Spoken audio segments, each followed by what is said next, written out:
Сәлеметсіздер ме, әлеуметтік желі қолданушылары? Мен Баймаканова Альбина Ерікқызы, Меркі аудандық тарихи-өлкетану музейінің қор сақтаушысымын. Сақина сәнге жатпас, айқай әнге жатпас деген ұғым қайдан шыққан екен? Бір жәдігер сыры айдарының бүгінгі шығарылымы күміс жүзіктерге арналады.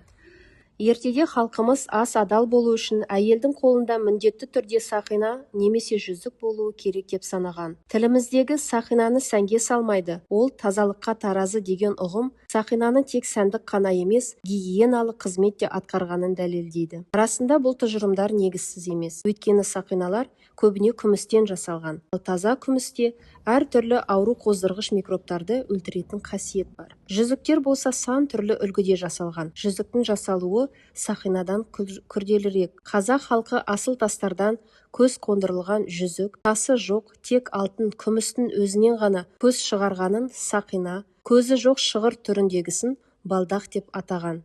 Жасалу мәнеріне қарай немесе көздеріндегі тастардың атымен алтын жүзік, күміс жүзік деп. Сақиналар құсмұрын, түйе табан, жүрекше, құдағи жүзік тағы да басқа болып аталған. Құстұмсық жүзікті бойжеткен қыздар таққан. Оны құс тәрізді еркін болсын және содан құстың тұмсығына ұқсайтын оюмен әшекейлеген. Мұндай жүзікті ер балаларға да ырымдап тағып отырған. Ер қолындағы құстұмсық еркін, тәуелсіз және қауіпті қатерден сақтап, жаудың сағын сындырсын деген мағынаны білдірген. Ал келесі шығарылымда қандай жәдігер сырын ашайық?